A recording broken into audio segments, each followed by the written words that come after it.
Shot, you put the ball in Fournier's hand. How pleased were you with the decision he made? It wasn't necessarily for him, but he found Vooch. Yeah, it was a good play. That's what we were trying to do, just turn the corner with Evan and see if we could get Whiteside to commit.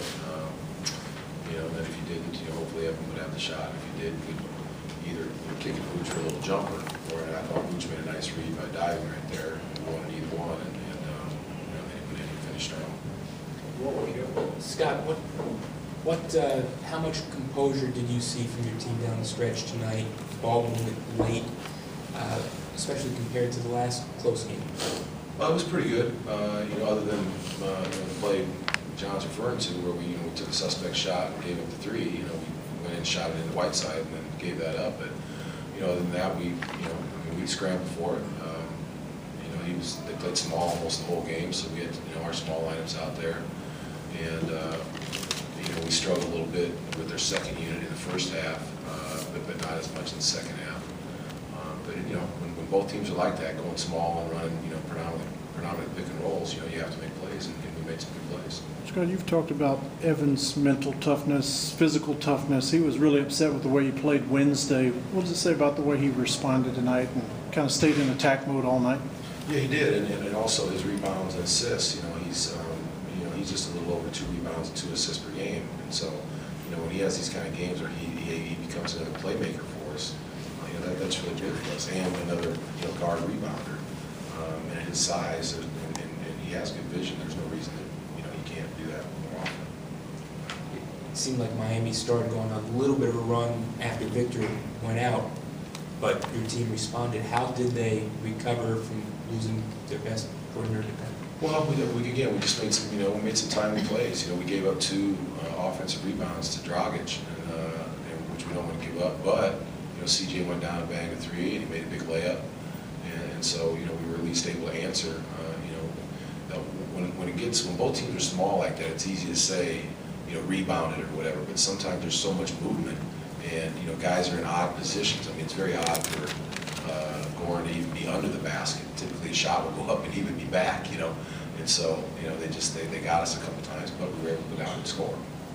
It obviously worked out. What went behind the decision to bring Devin in on that last possession, and what does it say that he came up with that steal? Yeah, I brought him in for defense, and then he made a great defensive play. Had I known we were going to be able to pass it out of there, I wouldn't have taken timeout. He was on the ground, so I started screaming timeout. But we overall played that very well.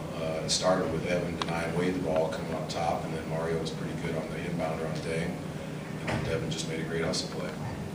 You guys have had some issues with Whiteside previously this season. What did you think of your team's defense on him tonight? Our defense was all right on him, and I thought actually, other than one play at the end and one a little bit earlier, we did a pretty good job of our game plan. Well, it's everybody's game plan. It's just not that easy to do, and that is to drive it in there at him and then make a play and not try to be stubborn and shoot over it.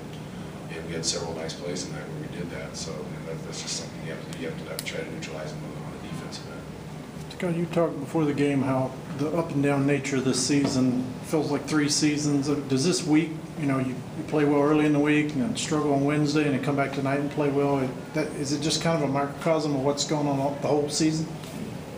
Yeah, for us, in a game like this, again, where it's not really and a lot of the games aren't now anymore, but like a conventional game where, literally at one point, Spo has 5 guards on the floor, and for most of the second half, 4 guards on the floor. So, each game has a different feel. So for us to, right now at this point in the season, we're looking at just, play with energy, play hard, be organized, and then hopefully get better with our late game playmaking and make progress in those areas tonight. We know Vic received 6 stitches. Any other word on how he's doing? Concussion as well. So he'll be in the concussion protocol. CJ obviously came in, made some big plays late. He's been out for a while. What did you feel like you got from players like CJ, obviously Devin, even Mario a little bit, kind of guys who've been unsung throughout the year, making big plays at the end? Yeah, it was I made the decision to go with CJ tonight as kind of the primary backup to Brandon, Alfred, and but then the game changed to the point where it was small the whole time, and so then he's also out there with Alfred, and so he got plenty of minutes. But we don't win the game tonight without CJ, that's for sure. All right, thank you. Thank you, Coach.